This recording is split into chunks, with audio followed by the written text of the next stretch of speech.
Yo, what up? It's your boy XcaliberZero, the music producer you can grow with, and today I'm gonna tell you how I got my beats placed on the Miami Heat's Twitter and Instagram page. I'ma put in work like a champion. Even at my worst, I'm a champion. Aiming for the best like a champion. Here's Derek Jones, penetrates, drives, hangs, and gets it to drop.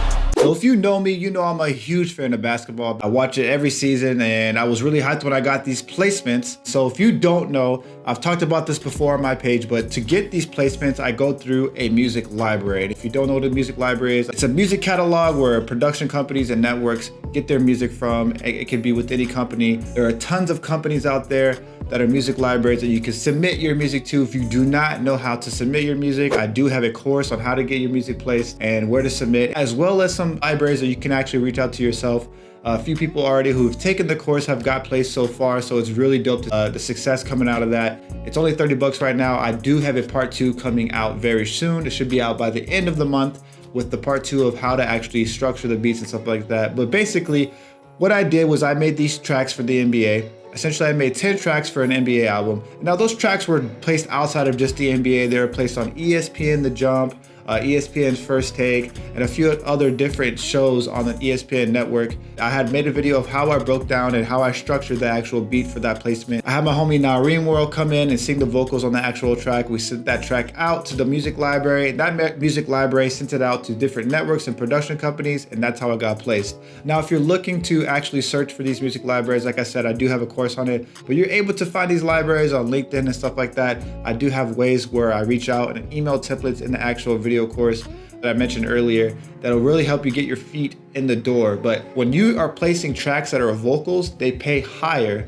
than they do for instrumentals. So if you have a vocal on your track, even if it's a background vocal with little oohs and ahs in the background, you're getting paid more than you actually would with an instrumental. There's different types of usages when you're getting your music placed. There's background instrumental, there's background vocal, there's visual vocal, and there's theme placements. Now, theme placements is pretty simple. It's a theme song or a theme title that you'll hear in the actual title card in the beginning of a show.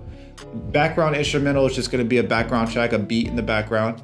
Background vocal is gonna be a beat with a vocal that is not being seen on the screen. And then a visual vocal, to explain on that a little bit more, the visual vocal is a vocal that is being played on a TV show that you actually see the person singing. So you think about lip sync battle, that's a good example of type of visual vocal. And those pay a lot higher. So from background instrumental, then you get paid a little bit more if you get background vocal, then you get paid a little bit more if you get a visual vocal, and then the highest paying one is going to be a theme song. So those are the different types of usages that you get with placements. This one specifically is just a background vocal track because you don't see anybody singing it, but there's a highlight reel to the actual track. If you do have any questions or you have any more information that you're trying to get about sync licensing, about getting your music placed on television, getting placed on social media posts for like, the NBA and stuff like that, please be sure to check out the course in the description below. Like I said, I have a part 2 coming out. This one right now is only $30. The one that's going to be part 2 is going to be a little bit more, but I'm really going to go in depth of how you can structure the beats, what formula to use as far as when you're trying to get these placements to get the maximum range of placements, because most placements for TV shows are going to be about 10 seconds, maybe to up to a minute. It really depends. And obviously, the longer that track is being played, the better. These tracks that I'm sending for placements, these tracks that you send for TV placements don't need to be longer than a minute and a half. It doesn't mean to be a full song at all. Just a minute and a half, or a minute to a minute and a half would be a great way for you to get your music placed. So definitely check that out if you're interested. This is your boy XcaliberZero, the music producer you can grow with, and I'm out.